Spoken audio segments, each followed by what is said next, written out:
मैं Ashutosh Sharma R class के YouTube channel पर आपका स्वागत करता हूं। आज हम लोग एक्टिव पैसिव के पास्ट परफेक्ट टेंस के बारे में पढ़ेंगे। किसके बारे में? Past perfect tense. Past perfect tense के बारे में पढ़ेंगे।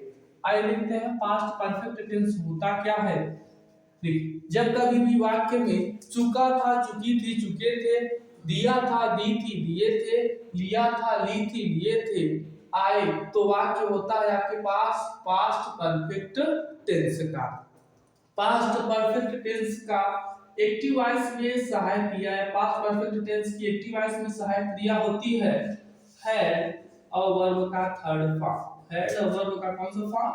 थर्ड फॉर्म होता है। और जब पैसिव पढ़ते हैं तो पैसिव के लिए आपके पास होता क्या है कि हैड बीन और वर्ब का third form. Had been verb का थर्ड फॉर्म होता है। तो आइए देखते हैं अफर्मेटिव। सभी सेंटेंस के बारे में हम क्या करते हैं कि बारी बारी से सभी सेंटेंस को बताते हैं। आप उसको ध्यान से वीडियो को देखिए, बिना स्किप किए हुए वीडियो को देखा करिए। अफर्मेटिव सेंटेंस, जब कभी भी वाक्य अफर्मेटिव हो तो एक्टिव वॉइस। एक्टिव वॉइस में होता क्या है? सबसे पहले आपके पास सब्जेक्ट होगा, सब्जेक्ट के बाद होगा हैड, और हेड के बाद होता है वर्ब का थर्ड फॉर्म। वर्ब के थर्ड फॉर्म के बाद आता है ऑब्जेक्ट और ऑब्जेक्ट के बाद आता है अदर। ठीक। अगर हम इसकी पैसिव बनाते हैं तो पैसिव बनाते समय आपके पास होगा क्या कि पैसिव बनाते समय सबसे पहले हम ऑब्जेक्ट को लेते हैं। ऑब्जेक्ट आता है, ऑब्जेक्ट आपका किसमें होता है? नॉमिनेटिव केस में। किसमें होता है? नॉमिनेटिव केस में। और उसके बाद आता है और फिर होता है आपके पास बी है, बी और वर्ब का थर्ड फॉर्म। वर्ब का कौन सा फॉर्म? थर्ड फॉर्म होता है। और यहाँ पर अदर और बाद में होता है बाय और फिर होता है सब्जेक्ट। सब्जेक्ट और सब्जेक्ट होता है आपका ऑब्जेक्टिव केस में। किसमें होता है? ऑब्जेक्टिव केस में। आइए देखते हैं एक एग्जांपल। जैसे he had stolen my book. उसने मेरी पुस्तक चुराई थी। He had stolen his book। लिख लीजिए, उसने my book लिख लीजिए, उसने मेरी पुस्तक चुराई थी।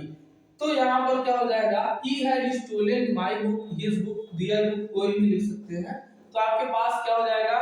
जब कभी भी हम यहाँ से बनाते हैं पैसिव वॉइस तो यहाँ पर बनेगा माई बुक, होगा माई बुक। सहायक क्रिया है हेड के बाद आप बनाएंगे क्या? Been, had been stolen. देखिए थर्ड फॉर्म है, थर्ड फॉर्म यहाँ भी प्रयोग करेंगे स्टोलन। फिर यहाँ से है क्या? बाय, और बाय के बाद है ही के लिए लगते लिखते क्या है? हिम। तो my book had been stolen by him. ही आपका आपके पास क्या है? Objective case. ही का ऑब्जेक्टिव केस क्या होता है? हिम होता है। आइए दूसरा देखते हैं निगेटिव सेंटेंस। जब कभी भी वाक्य आपके पास नकारात्मक हो तो उसकी पैसिव वॉइस बनाते समय या उसकी एक्टिव वॉइस आपके पास नकारात्मक होगी, अर्थात नॉट लगा होगा। और नॉट होता कहाँ है? हमेशा वाक्य की हेल्पिंग वर्ब के बाद होता है। हेल्पिंग वर्ब के बाद नॉट होता है और नॉट के बाद होता है वर्ब का थर्ड फॉर्म। फिर आता है आपके पास ऑब्जेक्ट और लास्ट में आता है अदर। जब इसकी पैसिव बनाते हैं तो पैसिव बनाते समय हमारे पास क्या होता है कि सबसे पहले ऑब्जेक्ट, और ऑब्जेक्ट किस में होता है? नॉमिनेटिव केस में। और फिर होता है आपके पास है नॉट, फिर आता है बी, हैड नॉट बीन, और वर्ब का थर्ड फॉर्म। वर्ब का कौन सा फॉर्म? Third form. प्लस आपके पास आता है अदर और बाद में आता है बाय, प्लस यहाँ पर सब्जेक्ट है। सब्जेक्ट कौन से फॉर्म में आपके पास होता है? सब्जेक्ट ऑब्जेक्टिव केस में हो जाता है। इसमें आता है ऑब्जेक्टिव केस में होता है। आइए देखते हैं इसका एक एग्जांपल। जैसे दे had not moved the room. They had not moved in the room मतलब पूछा शिफ्ट आपके पास दे हैड नॉट, दूसरा ये देखते हैं दे हैड नॉट, वहां पर आपके पास अदर होगा they had not talk him, वे उनसे बातें नहीं कर चुके थे। तो they had not talked him, वे उनसे बातें नहीं कर चुके थे। तो यहाँ पे यदि हम बनाते हैं तो हिम आएगा, हिम आपके पास हो जाएगा ही हैड नॉट टॉक। देखिए टॉक का थर्ड फॉर्म टॉक दो ही होता है, थर्ड फॉर्म ये भी है, थर्ड फॉर्म ये भी है।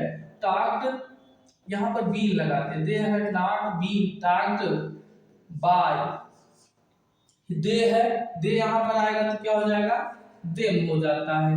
तो they had not been talked by them, यह क्या था आपके पास निगेटिव सेंटेंस। जब कभी भी वाक्य अफर्मेटिव सेंटेंस में हो तो सब्जेक्ट हैड वर्ब का थर्ड फॉर्म ऑब्जेक्ट और अदर प्रयोग करते हैं। देखिए यहाँ आपके पास टेंस का फार्मूला है, जब कभी भी हम पैसिव बनाएंगे तो इसी फार्मूले की सहायता से हम इसकी पैसिव बना लेते हैं। नॉट होगा तो यहाँ पर नॉट का प्रयोग करते हैं। आइए इसके बाद आगे देखते हैं सिंगल इंट्रोगेटिव सेंटेंस। यदि अभी तक वीडियो को आपने सब्सक्राइब नहीं किया है तो सब्सक्राइब करिए और ज्यादा से ज्यादा लोगों तक शेयर करिए, जैसे आपके सभी मित्र आज क्लासेस के इस वीडियो से जुड़ सके। आइए देखते हैं single interrogative sentence. Single interrogative sentence, देखिए जब कभी भी वाक्य सिंगल इंट्रोगेटिव होता है तो वाक्य आपके पास होता क्या है, वाक्य की मुख्य सहायक क्रिया से वाक्य प्रारंभ होगा, वाक्य की मुख्य सहायक क्रिया से वाक्य का प्रारंभ होता है। जैसे यहाँ पर इसका प्रारंभ होगा है और उसके बाद होगा क्या सब्जेक्ट, क्या होता है सब्जेक्ट, और लास्ट में क्वेश्चन मार्क होता है।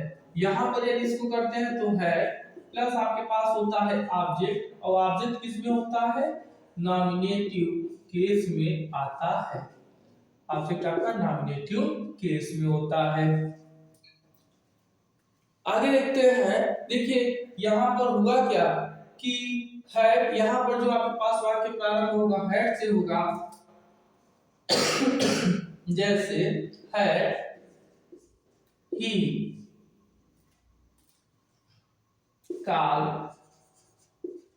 called you, had he called you, क्या वह तुम्हें बुलाता है, बुला चुका था, क्या वह तुम्हें बुला चुका था।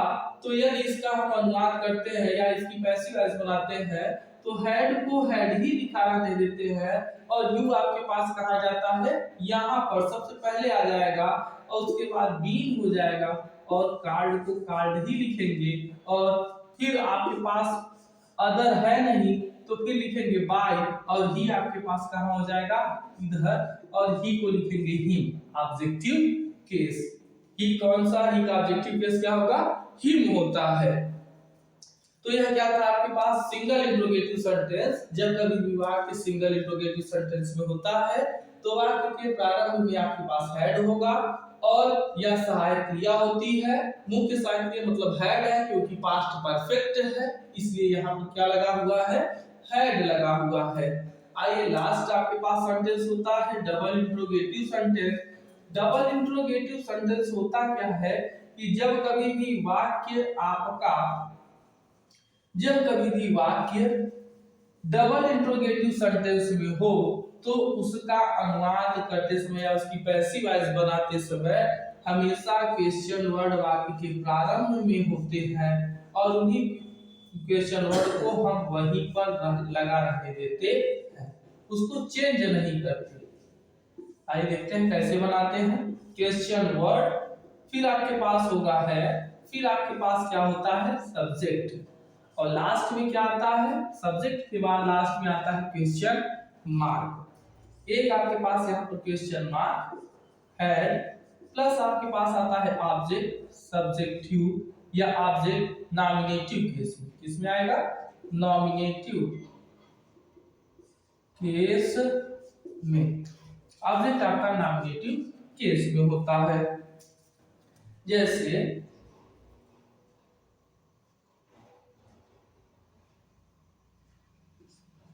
हाउ हाउ है